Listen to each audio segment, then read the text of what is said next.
আরজি করের এই ঘৃণ্য এবং নৃশংস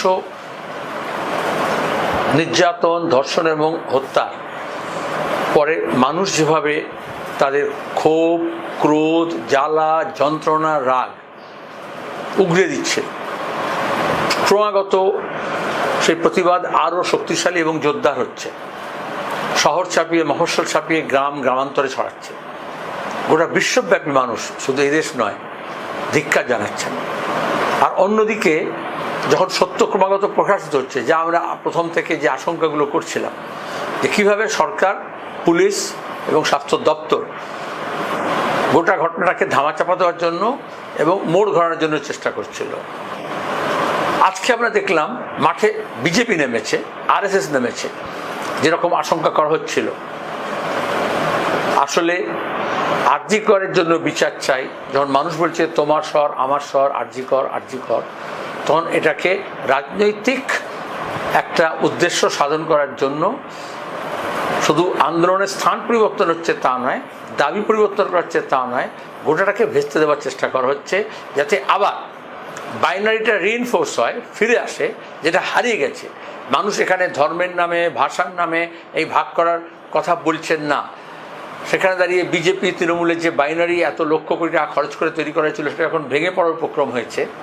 তখন আবার সরকার পক্ষ এবং সাজানো বিরোধী পক্ষ হিসেবে বিজেপি আজকে সাজানো একটা আন্দোলন ছাত্র সমাজকে সামনে রেখে এই উদ্দেশ্যেই করেছে।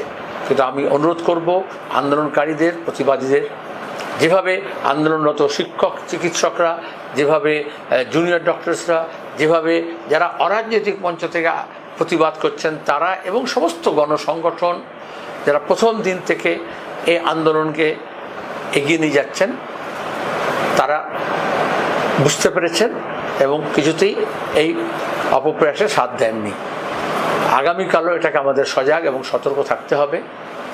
এই সুযোগে যাতে আবার এটাকে ইস্যু পাল্টে দিয়ে সাধারণত যা করে, যখনই বিজেপি কোনো কিছু ডাক দেয় এবং সরকার পক্ষ থেকেও সেরকম ব্যবস্থা করা হয়, যাতে ওটা শুধু হিংস্র এটা তা নয়, সেটা যত দুর্বল অংশের মানুষ, সংখ্যালঘু মানুষ, তার বিরুদ্ধে পরিচালিত হয়।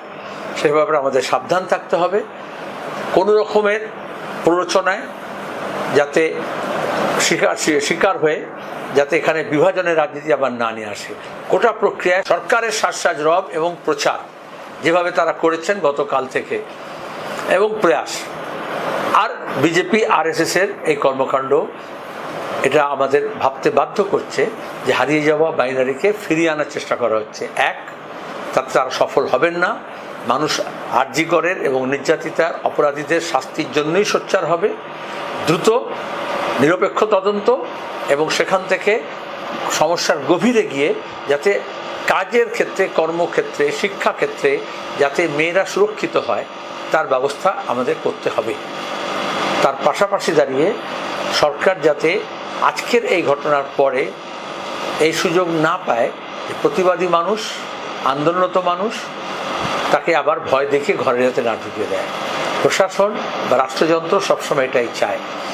তাদের ভ্রুকুটি উপেক্ষা করে মানুষ যেভাবে নামছিলেন তারা নামবেন, এবং নির্যাতন যারা করেছে, নির্যাতন এর যারা সাক্ষী সাবুত লোপাট করতে চাইছিল আমরা দেখেছি, যারা ভাঙচুর করলো তাদের ওপরে মামলা মোকদ্দমা না করে, তাদের গ্রেপ্তার না করে, যারা প্রতিবাদ করছিল, যারা রাস্তায় নেমেছিল 14 তারিখ রাত্রে, তাদেরকে, যারা খেলোয়াড় প্রেমী হিসেবে যারা মাঠে নেমেছিল তাদেরকে শায়েস্তা করার জন্য যেভাবে পুলিশকে লেলিয়ে দেওয়া হয়েছিল, আশা করি সরকার সে কাজ থেকে বিরত থাকবেন। আন্দোলনকারীদের এভাবে দমন করা যাবে না, কিন্তু সঙ্গে সঙ্গে যারা ঐক্যকে বিনষ্ট করছে, বিভাজনকে ফিরিয়ে আনার চেষ্টা করছে, তাদের সম্পর্কে আমাদের সাবধান থাকতে হবে।